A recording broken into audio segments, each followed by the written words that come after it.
The emergency alert hit Marcus Chen's tablet at 0300 hours, jolting him from a dead sleep with 3 words that made his stomach drop. Power fluctuations detected on a deep space station hovering at the edge of the Kepler Verge. Power fluctuations weren't just inconvenient, they were potentially catastrophic, and as chief engineer of Unity Station, Marcus had seen enough disasters in his 5-year tenure to know that small problems became deadly ones fast in the vacuum of space. He pulled on his maintenance jumpsuit, fingers trembling slightly as he sealed the clasps, his mind already racing through worst-case scenarios: a failing reactor core, compromised solar arrays, or worse, sabotage from one of the rival factions that still didn't believe humans and aliens should be sharing space. The corridor lights flickered as he jogged toward the engineering bay, confirming his fears. And he noticed the pattern was irregular, almost rhythmic, which ruled out several catastrophic failures but opened up stranger possibilities. Chen to Central. I'm seeing the fluctuations firsthand. Do we have any system diagnostics? He spoke into his CUBS, but received only static in response, another bad sign that made his pulse quicken. The flickering intensified as he reached Junction 7, the main corridor connecting the human residential sector to the new alien quarters that had been installed 6 months ago as part of the Galactic Council's integration initiative. And that's when he nearly collided with her. She stood in the dimly pulsing hallway, tall and impossibly graceful, with silver hair that seemed to catch and hold every photon of the stuttering lights. Her face so perfectly sculpted, it could have been carved from moonlight. And the only thing betraying her alien nature were the elegantly pointed ears that swept back from her temples like an artist's brushstrokes. You, she said, and her voice carried an accent he couldn't place, musical and precise. You are the engineer, yes? Her eyes, an unsettling violet that seemed to shift in the flickering darkness, fixed on him with an intensity that made him forget, just for a moment, that the station might be dying around them. Marcus Chen, he managed, trying to keep his voice professional despite the fact that his heart was doing something complicated in his chest. I need to access the power junction behind you. We've got serious fluctuations throughout this entire sector. She didn't move, and he noticed for the first time that she was wearing what looked like a fitted tactical suit in deep blue, with silver accents that matched her hair. Practical and professional, but somehow making her look like she'd stepped out of a recruitment poster for some elite force he'd never heard of. The lights, she said, tilting her head in a gesture that was definitely not human. They have been doing this for the past hour. I was about to investigate myself. Her hand moved to a device at her belt, something that glowed with soft bioluminescence. And Marcus recognized it as Vel'kari technology, which meant she was one of the new arrivals. The refugee group from the Vel'kari colony world that had been destroyed in the sector wars. I'm Lyra, she continued. Lyra Venetian, I'm the cultural liaison for the Vel'kari families stationed here. And I think, she paused, a flicker of something, embarrassment, maybe, crossing her luminous features. I think I might know what's causing your problem. Marcus felt his emergency training warring with his curiosity. Because protocol said secure the power first, ask questions later. But something in her expression, a mixture of chagrin and amusement, made him ask, what do you mean?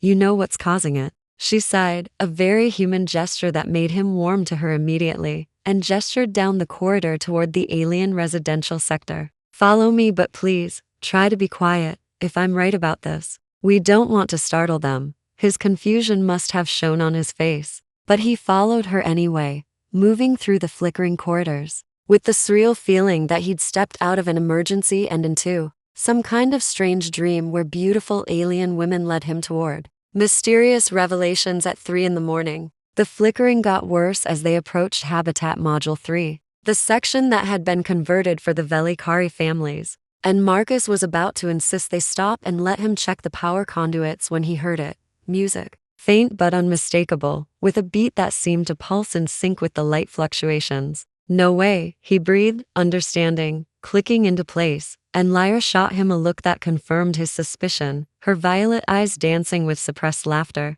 She pressed a finger to her lips, the universal gesture for silence, and carefully opened the access panel to Observation Room 3B, which gave a view into the main habitat common area. And what Marcus saw made him forget every protocol, every emergency procedure. every carefully maintained professional boundary he'd ever established. 5 small Vel'kari children, none of them taller than his waist, were dancing in the common area with the kind of wild abandon that transcended species, their small pointed ears twitching with joy as they jumped, spun, and waved their arms to make the motion sensor lights activate and deactivate in patterns. They'd somehow hacked the simple motion detection system to respond to their movements, creating a light show that pulsed and flowed with their dance. And the sheer creativity and joy of it was so unexpected, so purely innocent, that Marcus felt something tight in his chest suddenly loosen. "The cubs," Lyra whispered beside him, and he could hear the fondness and exasperation mixing in her voice.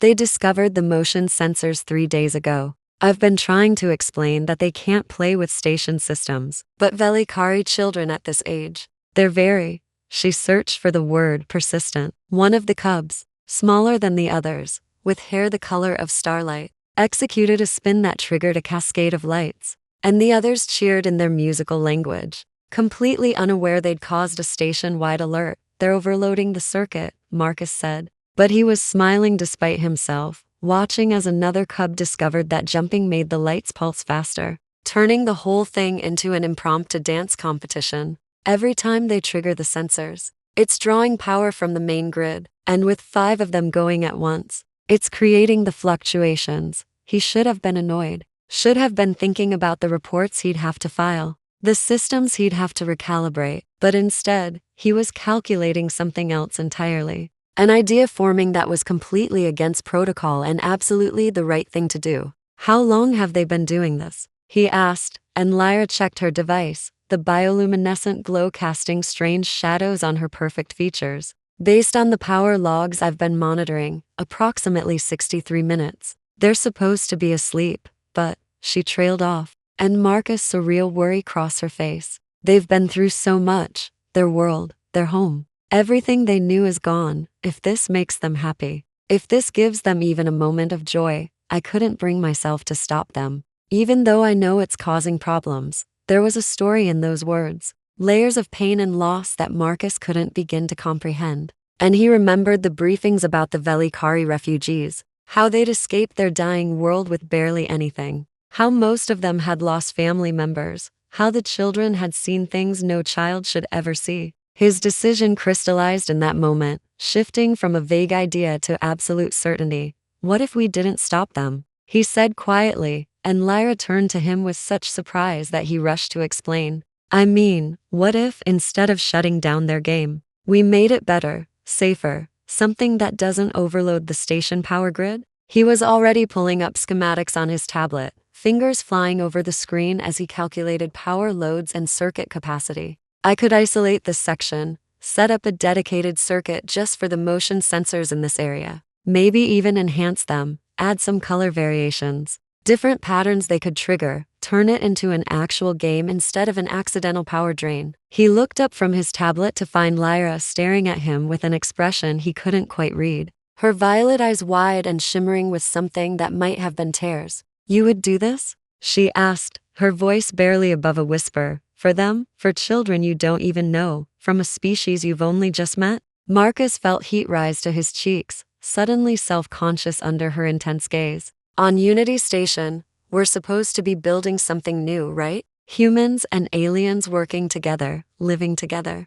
That's the whole point of this place. And if I can't take one night to make some kids happy, to give them something fun after everything they've lost, then what's the point of any of it?" The words came out more passionate than he'd intended, revealing something about himself he usually kept hidden beneath layers of professional competence and engineering precision. Lyra reached out and touched his arm, a gesture that sent an electric current through him that had nothing to do with power fluctuations and everything to do with the connection he felt sparking between them in the dim, flickering observation room. "My people have a saying," she said softly, her accent wrapping around the words like music, Vel'kari, which means, "The measure of a soul is found in small kindnesses," and Marcus Chen. "I think you have a very large soul." One of the cubs squealed in delight as they triggered a particularly complex light pattern, breaking the moment, and Marcus cleared his throat, trying to regain some semblance of professional focus, even as his arm burned where she'd touched it.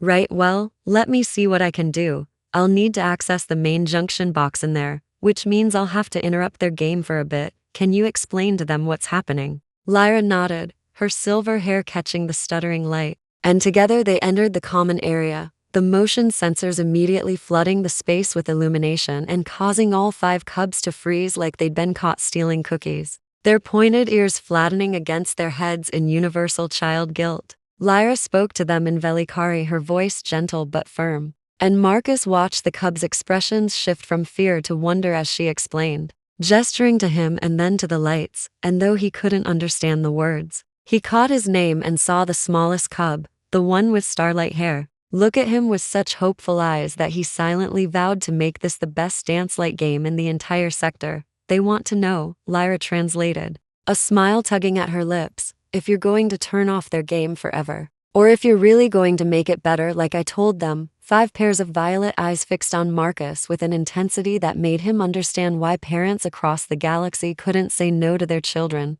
and he knelt down to their level, a gesture of respect that made Lyra's expression soften even further. "I'm going to make it so much better," he promised. And even though they couldn't understand his words, his tone must have conveyed his meaning, because the smallest cub rushed forward and hugged him with surprising strength, chattering excitedly in Vel'kari, and Marcus found himself awkwardly patting the child's back, while Lyra laughed, the sound like bells in the flickering darkness. For the next 3 hours, Marcus worked like he'd never worked before, rerouting power conduits, installing independent circuits, and programming the motion sensors with increasingly complex patterns, while Lyra kept the cubs entertained with stories in their musical language, occasionally translating for him when the children asked questions about what he was doing. "Kavi wants to know if you can make the lights turn purple," Lyra said at one point, indicating the smallest cub, and Marcus grinned, pulling out a color spectrum light module he'd salvaged from storage. "Tell Kavi that purple is just the beginning. We're going to have every color they can imagine." He worked with a focus that transcended mere engineering, adding features he knew would delight them, lights that responded to dancing with cascading rainbows, sensors that created different patterns based on speed of movement, even a simple scoring system that tracked the complexity of their motions, turning the whole thing into an actual game with challenges and achievements. As he worked, he became aware of Lyra watching him with an expression he caught in reflections on his tablet screen, something warm and appreciative that made his hands tremble slightly as he calibrated the final connections. And when the smallest cub, Kavi, fell asleep against Lyra's shoulder, she began to talk, her voice quiet so as not to wake the child, but filled with a need to share that Marcus recognized from his own sleepless nights. "We left Vel'kari with only what we could carry," she said, staring at the deactivated lights as if seeing something else entirely. "The whole planet was dying, our sun going nova, and we had 3 days to evacuate everyone we could. 3 days to pack up an entire civilization and flee into space, hoping someone would take us in." Her fingers absently stroked Kavi's starlight hair, the gesture achingly tender. "These cubs, they watched their sky turn red, watched their parents make impossible choices about what to save and what to leave behind, Kavi's family.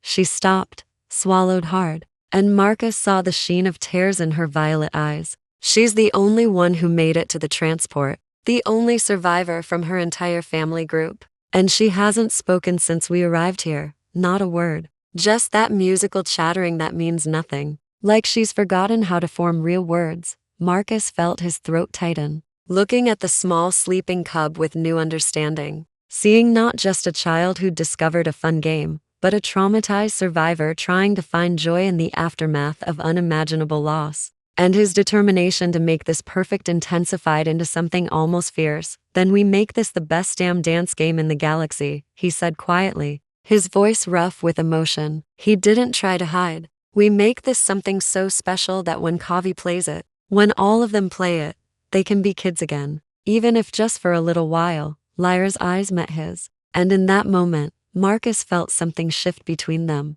a recognition that went beyond attraction or even friendship, a shared understanding of what it meant to care about others, to put their happiness above convenience or protocol, to measure your worth, not in accomplishments, but in small kindnesses. "Vel'kari," he said, probably butchering the pronunciation, but Lyra's smile blazed bright enough to rival any light show. and she reached across the sleeping cub to take his hand. Her fingers cool and slightly luminescent against his skin, and they stayed like that, connected in the quiet common area while the other cubs slept in a pile of blankets and Marcus's tablet ran diagnostic checks on his creation. When he finally activated the completed system, the transformation was magical. The motion sensors, now tied to a rainbow spectrum of lights that flowed and pulsed with artistic precision. And Marcus had programmed in several modes: a gentle learning mode for beginners, a dance battle mode that tracked complex movements,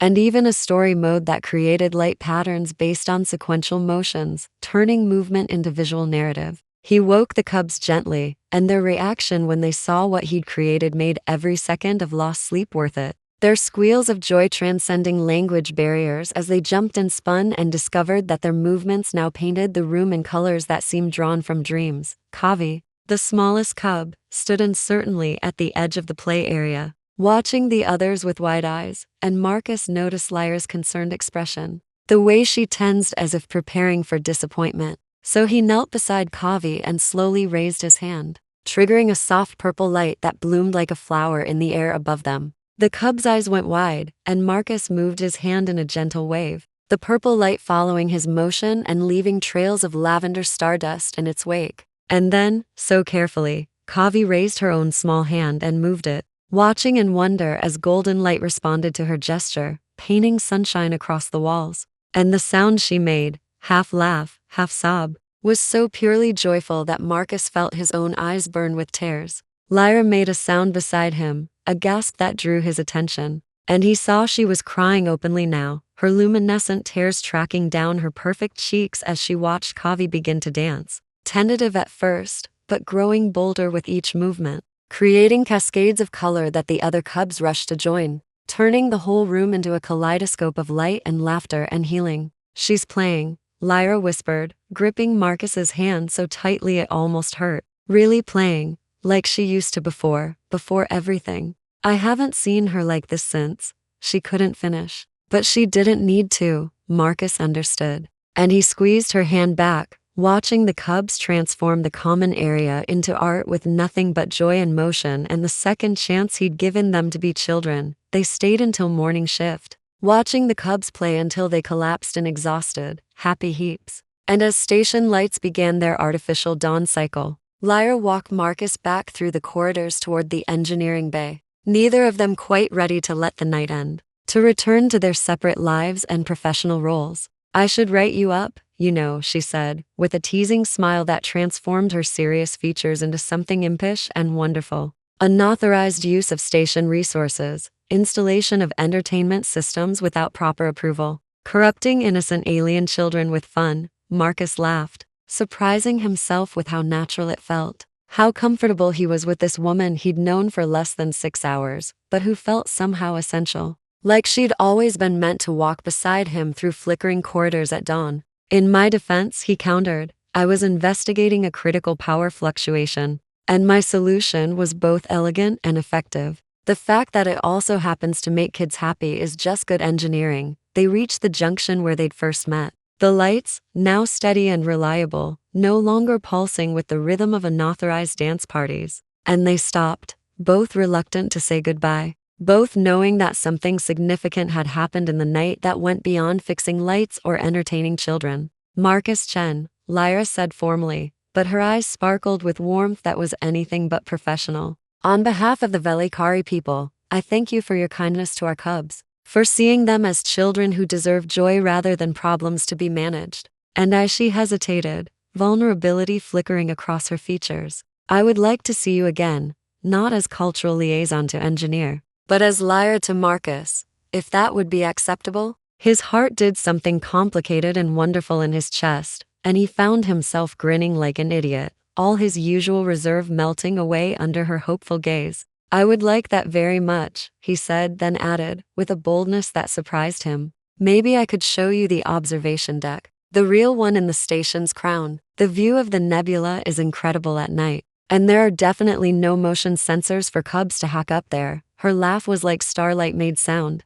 and when she leaned in to kiss his cheek, her lips cool and soft against his skin, Marcus felt like all the power in the station was flowing through him, electric and alive and full of potential. "It's a date," she said, her accent wrapping around the human phrase with charming imprecision. And then she was walking away down the corridor, her silver hair catching the steady lights, and Marcus stood there like an idiot, touching his cheek where she'd kissed him and grinning so hard his face hurt. The formal report he filed later that morning was a masterpiece of creative truth, documenting the power fluctuations, his investigation and resolution, and the installation of a cultural recreation system for the Vel'kari residents, carefully avoiding any mention of dancing cubs or beautiful liaisons, or the fact that he'd fallen completely and utterly for someone from another world. Commander Stevens approved it without question, probably just relieved that the crisis had been resolved without anyone dying or the station exploding. And by afternoon shift,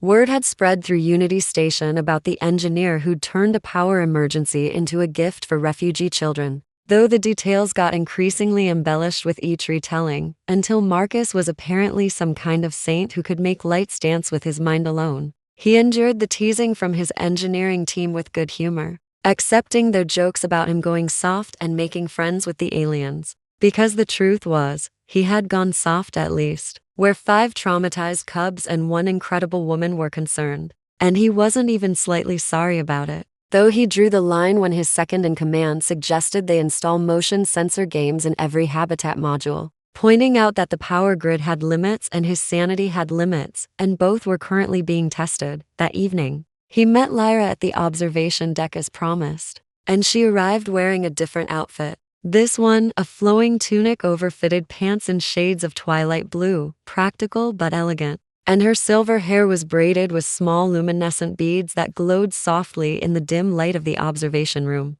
They stood side by side at the massive viewport, watching the Carina Nebula paint space in impossible colors, and talked about everything and nothing, sharing stories of their worlds and their lives with the ease of people who recognized something kindred in each other. 2 souls who measured themselves in small kindnesses and found they matched perfectly. "Kavi spoke today," Lyra said at one point, her voice thick with emotion, real words, not just chattering. "She told me, Light's happy, Kavi happy, and I know it's because of what you did. Because you gave her a safe way to express joy, to play without fear, to be a child again." She turned to him, the nebula light painting her features in shades of rose and gold, and Marcus saw his own feelings reflected in her eyes, this impossible, wonderful connection that had sparked to life over flickering lights and dancing cubs. "You asked why the lights kept flickering," she continued, stepping closer until he could see the individual strands of silver in her hair,